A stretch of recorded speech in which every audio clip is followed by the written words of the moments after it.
امام بخاری کا اصل نام محمد بن اسماعیل اور کنیت عبداللہ تھی۔ آپ 3 شوال 194 ہجری میں پیدا ہوئے۔ آپ کے والد آپ کے بچپن میں ہی فوت ہو گئے تھے، اس لیے آپ کی پرورش آپ کی والدہ نے کی۔ امام بخاری بچپن میں نابینا ہو گئے تھے۔ آپ کی والدہ کی دعا سے آپ کی بینائی لوٹ آئی۔ آپ نے ابتدائی تعلیم کے بعد حجاز، عراق، خراسان اور شام جا کر علم حدیث حاصل کیا۔ اس زمانے میں علم حدیث کے یہی مرکز تھے۔ امام بخاری نے بے مثل حافظہ پایا تھا۔ آپ کو 6 لاکھ احادیث زبانی یاد تھیں۔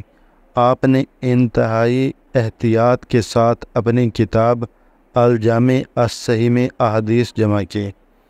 آپ نے سمرقند کے قریب خرطنگ قصبے میں 256 ہجری میں وفات پائی۔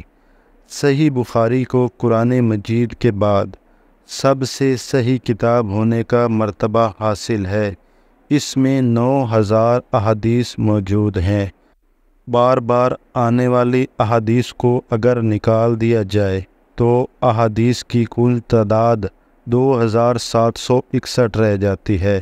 آپ نے راویوں کی چھان پھٹک میں بڑی محنت سے کام لیا، ایک کڑے اور خاص معیار پر احادیث کو قبول کیا۔ یہی وجہ ہے کہ بخاری کی تمام احادیث صحیح ہیں۔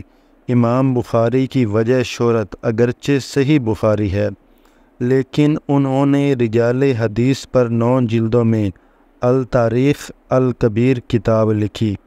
اس کے علاوہ آداب زندگی پر مشہور کتاب الادب المفرد لکھی۔